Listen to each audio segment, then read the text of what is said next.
ما يحلاش يوم جمعة أبدًا من غير الفلافل، ما يحلاش أي تجمُّع عائلي ونفطر كده كلّنا مع بعض ونقوم قايمين ومبسوطين إلا ولمّا تبقى موجودة. أيوه، أنا باتكلّم عن الطعمية أو الفلافل. طَب روح يا يوسف هات لنا ب10 جنيه فلافل، يقول لي: "ما فيش يا ماما ب10 جنيه دلوقتي." ومن ساعتها بقيت أعملها في البيت، وهتصدّقوني لو قُلت لكم إن فلافل البيت أحلى وأطعم وأنضف فلافل هتدوقوها. النهارده مش أي فلافل، النهارده فلافل أو طعمية بيتي ريحتها هتجيب آخر الشارع. إزاي تضبطوا العجينة، إزاي تطلع معاكم هشة ومنفوشة مش مكتومة من غير كربونات. تركة صغيرة خالص هنعملها هتطلع معاكي عجينة فلافل هتنافسي بيها المطعم نفسه.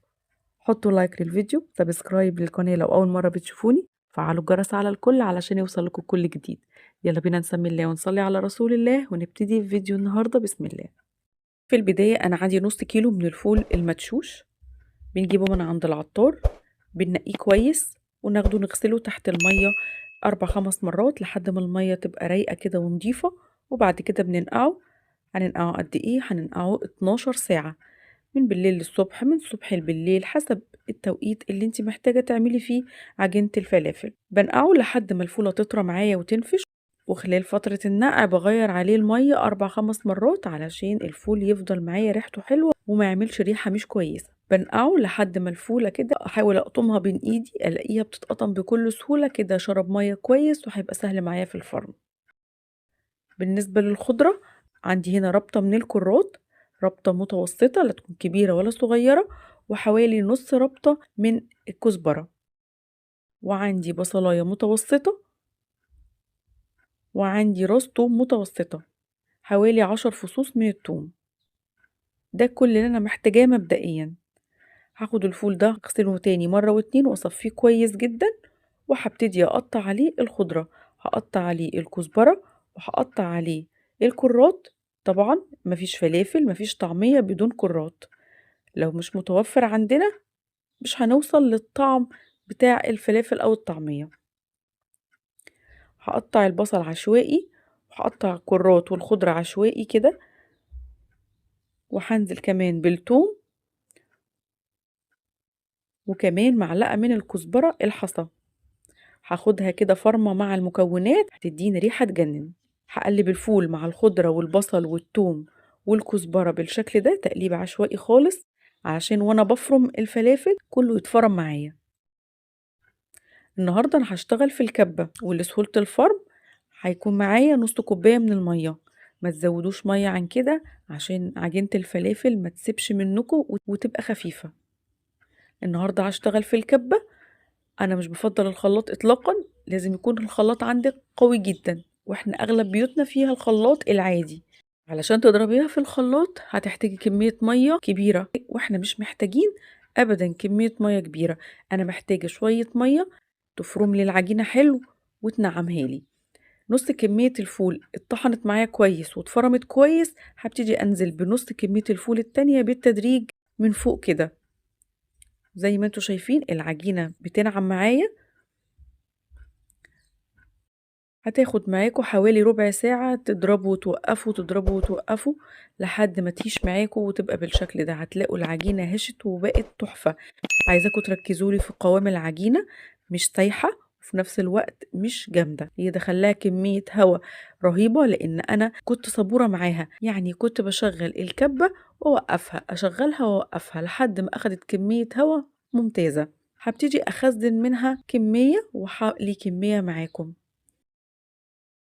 أخدت الكمية اللي تناسبني في كل كيس في كل مرة يعني.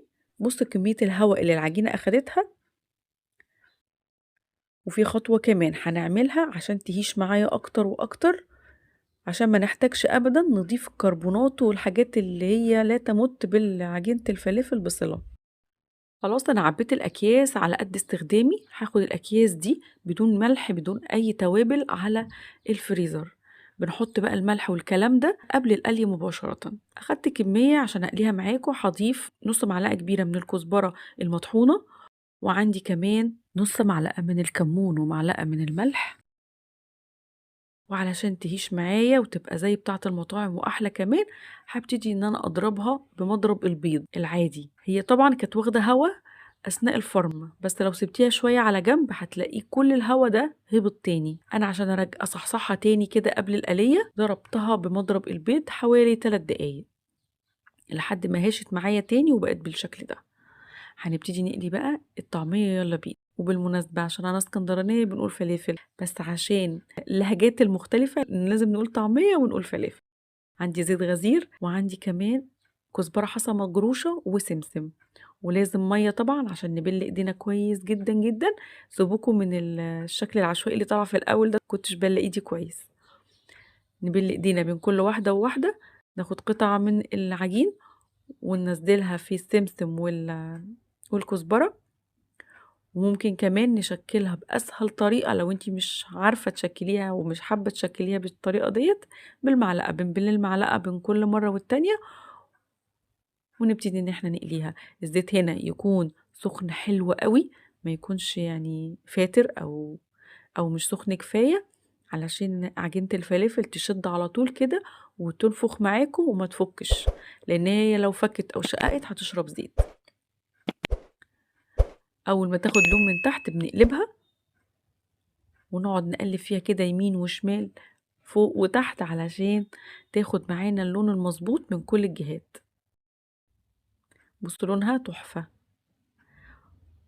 وابتدي ان انا انزلها تحت كده في الزيت عشان تاخد لون حلو قوي، وما نطولش عليها في الزيت. اول ما تقرمش معانا نبدأ ان احنا نطلعها ونصفيها كويس جدا جدا جدا. وبس كده. ايه رأيكم في فلافل النهاردة؟ طيب بالنسبة لعجينة الفلافل اللي هي في الفريزر، هعمل ايه عشان اصحصحها معايا تاني؟ هطلعها من الفريزر اسيبها تفك خالص، هضيف لها الملح والتوابل نفس الخطوات اللي احنا عملناها، وبعد كده هنضربها تاني بمضرب البيض عشان تهيش وتتصحصح معانا وكأنها لسه مطحونة دلوقتي حالا. تعالوا شوفوا لي جمال فلافل النهارده، بصوا الجمال. بصوا الفلافلية نافشة ازاي، ما حطينلهاش جرام بيكنج صودا ولا بيكنج باودر. بصوا من جوه مش شاربة زيت اطلاقا، لونها فاتح ومنفوخة والسمسم عليها يجنن. نعمل سندوتش فلافل بقى رهيب. اللي بيحب السندوتش ده يكتب لي في الكومنتات فينو وطماطم وفلافل ومخلل. تصدقوا جوع تحفة. استمتعوا بقى بأحلى فلافل، استمتعوا بأحلى طعمية من ايديكم. اللي هيجرب الفلافل بالطريقة دي مستحيل يشتريها من برا تاني. اتمنى يكون فيديو النهاردة عجبكم. لو عجبكم الفيديو ما تنسونيش في اللايك، وتعملوا كمان اشتراك في القناة لو أول مرة بتشوفوني، وفعلوا جرس التنبيهات على الكل عشان أي فيديو جديد بنزله يجيلكوا إشعار بيه على طول. أشوفكم على خير في وصفة جديدة وفيديو جديد. كان معاكم شيماء ومع السلامة.